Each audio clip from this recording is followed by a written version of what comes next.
Hello guys, welcome to Scholar Elite. आज हम इस ट्यूटोरियल में बताएंगे कंप्यूटर से रिलेटेड क्वेश्चंस जो कि मोस्ट आईएमपी हैं आपके। आईबीपीएस हो गया, IBPS PO, clerk, SBI PO, LIC जो कि लेटेस्ट अभी आप अगले महीने मार्च में होने वाले हैं। एलआईसी से रिलेटेड क्वेश्चंस तो वो एमसीक्यूज़ में बताने जा रहा हूँ। तो स्टार्ट करते हैं। पहला question, the term computer is derived from, मतलब जो कंप्यूटर वर्ड है वो क्या है, मतलब कौन सी लैंग्वेज में लिखी गई थी। मतलब जो ये आपका कंप्यूटर वर्ड हो गया आपका, वो किस लैंग्वेज की है? लैटिन, जर्मन, फ्रेंच या अरेबिक? तो कंप्यूटर वर्ड जो है आपका लैटिन है, लैटिन वर्ड है आपका कंप्यूटर। नेक्स्ट क्वेश्चन देखते हैं, who is the father of computer? तो फादर मतलब कंप्यूटर के पिता किसे कहा जाता है, मतलब सबसे पहले कंप्यूटर किसने बनाया, ये एक क्वेश्चन है। तो ये मुझे नहीं लगता बताने की जरूरत है, सबको याद होगा, Charles Babbage. Charles Babbage is the right answer. तो चार्ल्स बेबेज कौन है? Father of computer. The first computer were programmed using, मतलब जो पहला कंप्यूटर बना था उसमें कौन सी प्रोग्रामिंग यूज की गई थी, जो प्रोग्रामिंग लैंग्वेज डाली गई थी, या पहला जो तो कौन सी प्रोग्रामिंग थी उसमें? असेंबली लैंग्वेज थी, मशीन लैंग्वेज, सोर्स कोड या ऑब्जेक्ट कोड? तो यहाँ पे ये आ गई आपकी मशीन लैंग्वेज, क्योंकि सबसे पहले जब कंप्यूटर बना था तो सिर्फ मशीन लैंग्वेज, जो कि जिसे हम बाइनरी लैंग्वेज भी बोलते हैं, 0 और 1 पे वर्क करते हैं, पंच कार्ड के थ्रू हम इसमें इनपुट दिया करते थे उस समय मशीन लैंग्वेज के थ्रू। फिर आई उसके बाद असेंबली लैंग्वेज, फिर ये सोर्स कोड जो है, फिर ऑब्जेक्ट कोड। ये जब हम सी प्रोग्रामिंग करते हैं तो ये आपके जो कंपाइल होती है फाइल, तो वो ऑब्जेक्ट कोड में बनती है। अगर आप प्रोग्रामिंग सीखना चाहते हैं तो कोडिंग एक्सपर्ट्स, मतलब YouTube पे आप कोडिंग एक्सपर्ट्स एक चैनल सर्च कर सकते हैं, वो चैनल भी मेरा ही है। तो उस पर आप C++, जावा, .NET ये सब आप सीख सकते हैं। तो कोडिंग एक्सपर्ट्स एक चैनल है जो कि YouTube पे आप सर्च करके देख सकते हैं, और प्रोग्रामिंग भी आप सीख सकते हैं उस चैनल पे। नेक्स्ट क्वेश्चन देखते हैं, विच device is required for the internet connection, मतलब इनमें से कौन सी डिवाइस है जो कि इंटरनेट कनेक्शन के लिए आपकी रिक्वायर्ड है, मतलब कौन सी डिवाइस है जो इंटरनेट कनेक्शन के बिना नहीं चलेगी। मतलब जॉयस्टिक ये गेम खेलने के लिए होती है, तो ये तो गलत हो गया। अब उसके बाद मॉडेम हो गया, तो ये एक हो सकता है आंसर, अभी हम देखते हैं। CD ड्राइव, कोई इंटरनेट की जरूरत नहीं है। अब NIC card, network interface card.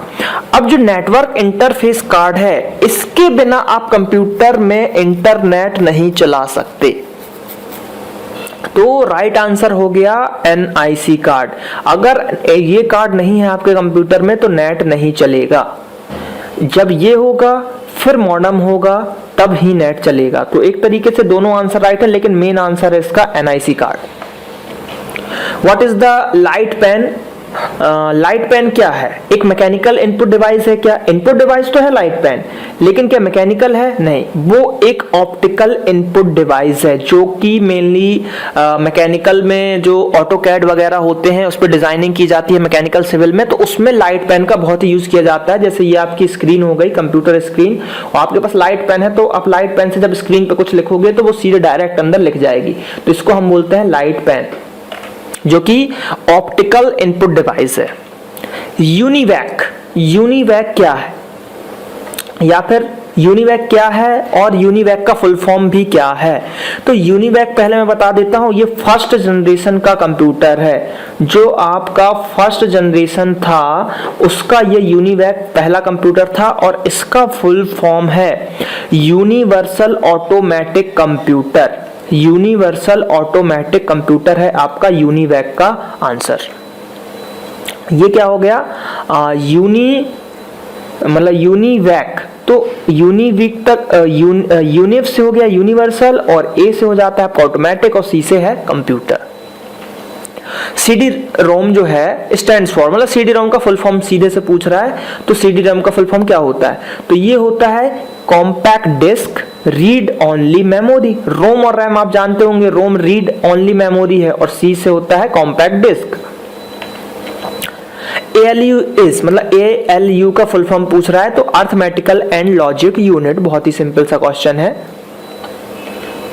VGA, BGA मतलब क्या होता है, इसका फुल फॉर्म पूछा है उसने, तो इसका फुल फॉर्म है वीडियो ग्राफिक्स एरे है क्या, video graphics visual graphics array है क्या, वोलेटाइल ग्राफिक्स एरे हो क्या है, और वीडियो ग्राफिक्स एडाप्टर। तो इसका आंसर हो गया आपका वीडियो ग्राफिक्स एडाप्टर, मतलब जो वीडियो कार्ड वगैरह होते हैं वो यही है। इसके बिना जैसे हाई प्रोफाइल वीडियो आप आपके कंप्यूटर में नहीं चलेंगे, गेम नहीं चलेंगे, तो ये वीडियो कार्ड की कैटेगरी में आते हैं।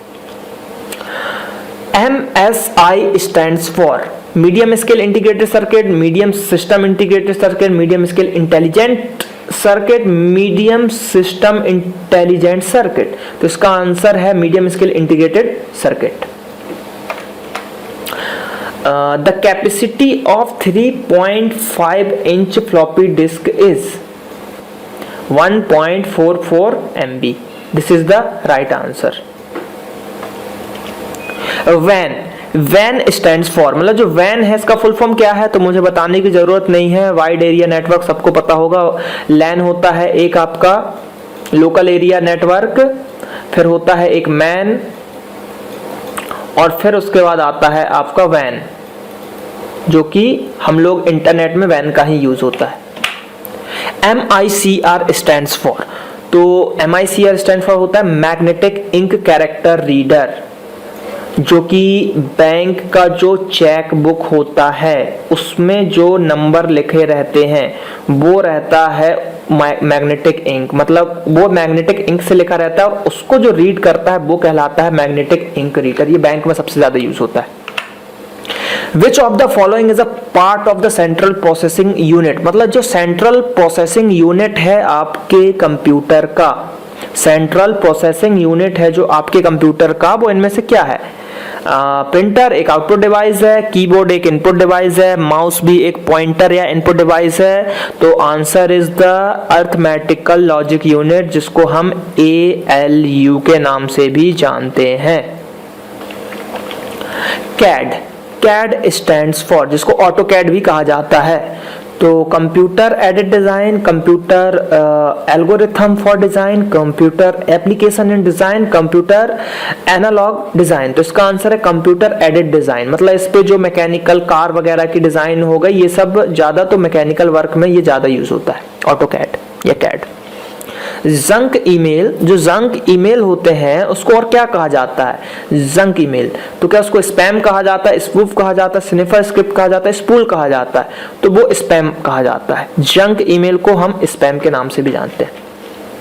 A computer can not boot if it is does not have the, मतलब जो कंप्यूटर है उसको अगर आपको बूट करना है तो इनमें से क्या नहीं होगा तो कंप्यूटर बूट नहीं होगा? कंपाइलर या लोडर, ऑपरेटिंग सिस्टम या असेंबलर। तो मेरे ख्याल से सब जानते हैं कि बिना ऑपरेटिंग सिस्टम के आपका कंप्यूटर स्टार्ट ही नहीं हो सकता, तो किसी भी कंप्यूटर को बूट कराने के लिए ऑपरेटिंग सिस्टम की बहुत ही जरूरत रहती है। अगला क्वेश्चन देखते हैं कि जो मतलब जो वर्टिकल स्पेस वगैरह होते हैं दो लाइनों के बीच में, मतलब लाइन और टेक्स्ट के बीच में, तो उसको क्या कहा जाता है वर्टिकल स्पेस को? तो डबल स्पेस, लाइन स्पेस या सिंगल स्पेस? तो इसका आंसर होता है लाइन स्पेस। वर्टिकल स्पेसिंग भी ऑप्शन है, तो ये गलत आंसर है, line spacing is the right answer. Which programming language are classified as a low level language? दो टाइप की लैंग्वेज होते हैं, एक लो लेवल और एक हाई लेवल। तो लो लेवल लैंग्वेज कौन सी है? तो लो लेवल लैंग्वेज है आपकी असेंबली। लो लेवल लैंग्वेज वो लैंग्वेज होती है जिसको ह्यूमन नहीं समझ सकता अच्छे से, मतलब थोड़ी दिक्कत होती है, तो वो होता है लो लैंग्वेज। और हाई लेवल जैसे C++, प्रोलॉग, वैसे इसमें क्या रहता है, हम इंग्लिश लैंग्वेज का यूज करते हैं। जैसे कि C हो गया तो include, header file, conio attach, तो ये एक तरीके से इंग्लिश लैंग्वेज है। तो जिस लैंग्वेज में भी अगर इंग्लिश यूज हो जाती है तो वो आपकी हाई लेवल हो जाती है, और असेंबली लैंग्वेज, वो लैंग्वेज असेंबली हो गई, बाइनरी हो गई, मशीन लैंग्वेज हो गई, ये लो लेवल लैंग्वेज कहलाती है। Next question, which of the following is not a antivirus? मतलब इनमें से कौन सा है जो एंटीवायरस नहीं है? नेव, एफवोर्ट, ओरेकल, मैककैफे। तो नेव भी आपका एक एंटीवायरस है, एफवोर्ट भी एक एंटीवायरस है, मैककैफे भी एक एंटीवायरस, लेकिन Oracle is a database software. Oracle जो है एक डेटाबेस सॉफ्टवेयर है, डेटाबेस सॉफ्टवेयर हो गया आपका क्या, ओरेकल, जिसने जावा को खरीद लिया था, यानी कि जावा पहले सन माइक्रो सिस्टम की थी और अब हो गई ओरेकल की। Which of the following is a storage device, मतलब इनमें से कौन सी है जो storage device, tape, hard disk, floppy disk या ऑल। तो ऑल हो गया इसका आंसर, क्योंकि फ्लॉपी डिस्क में भी आप स्टोर कर सकते हैं, हार्ड डिस्क में भी स्टोर करते हैं। टेप का मतलब है मैग्नेटिक टेप, जो कि हार्ड डिस्क के पहले यूज की जाती थी। तो इसका आंसर है all of the above. DOS stands for, तो डॉस डिस्क ऑपरेटिंग सिस्टम है, जो कि बिल गेट्स इसी के कारण हिट हुए थे। बिल गेट्स ने इसको खरीदा था, पहले जो डॉस ऑपरेटिंग सिस्टम इसको किसी और ने बनाया था, फिर बिल गेट्स ने खरीद लिया था और फिर इसमें थोड़ी बहुत मॉडिफिकेशन करके इसको लॉन्च कर दिया था मार्केट में, जिसके कारण आज बिल गेट्स बहुत ही फेमस है। एग्जाम्पल ऑफ आउटपुट डिवाइस, मतलब इनमें से आउटपुट डिवाइस क्या है, स्क्रीन, प्रिंटर, स्पीकर। तो ऑल ऑफ अबव, मतलब तीनों ही आंसर है, क्योंकि स्पीकर से भी साउंड सुनाई देता है आउटपुट के थ्रू, प्रिंटर से भी आउटपुट मिलता है और स्क्रीन भी हमको आउटपुट दिखाता है। तो इसका आंसर होगा all of this. IBM stands for, IBM, तो IBM का फुल फॉर्म है international business machine. This is the right answer, international business machine. RAM stands for, RAM, तो रैम का क्या है, एक मैंने अभी बताया था कि एक रोम होता है जिसका फुल फॉर्म क्या था, रीड ओनली मेमोरी, और ये है रैम। तो रैम का फुल फॉर्म होता है random access memory, random access memory, जो कि हमारी एक प्राइमरी मेमोरी भी है, प्राइमरी मेमोरी भी है रैम। नेक्स्ट क्वेश्चन, 1 बाइट बराबर क्या होता है, तो 1 बाइट बराबर होते हैं 8 बिट्स, मतलब 8 बिट्स बराबर कितना हो गया, 1 बाइट। और 4 बिट बराबर क्या होता है, ये क्वेश्चन भी आजकल ज्यादा पूछा जा रहा है। तो 4 बिट बराबर होता है निब्बल, यानी कि 4 बिट बराबर होता है एक निब्बल, एक निब्बल होता है 4 बिट बराबर, यानी कि अगर क्वेश्चन पूछे एक निब्बल बराबर कितना होता है, तो उसका आंसर हो जाएगा 4 बिट, जो कि ये सेकंड ऑप्शन है। इसका आंसर 8 बिट है, लेकिन अगर निब्बल पूछता है तो निब्बल में होते हैं 4 बिट। अगला देखते हैं बायोस स्टैंड्स फॉर, मतलब बायोस का फुल फॉर्म क्या पूछ रहा है, तो इसका फुल फॉर्म होता है बेसिक इनपुट आउटपुट सिस्टम। जब भी हम बूट करते हैं डिवाइस और जैसे ही कंप्यूटर स्टार्ट करेंगे और उसके साथ अगर आप डिलीट बटन को प्रेस करेंगे तो एक नीली कलर की स्क्रीन खुलती है, उसमें पहला ही ऑप्शन रहता है बायोस सेटिंग, तो वही बायोस रहता है, तो basic input and output system होता है। फादर ऑफ सी प्रोग्रामिंग, मतलब सी प्रोग्रामिंग के फादर कौन है, डेनिस रिची, प्रोफेसर जॉन खैनी, थॉमस कर्टज, बिल गेट्स। तो इसके आंसर है डेनिस रिची, ये तो आपको याद ही करना पड़ेगा, सी प्रोग्रामिंग के जनक कहा जाता है, father of C programming Dennis Ritchie. Dennis Ritchie थे और इनने कहां पे सी प्रोग्रामिंग बनाई थी,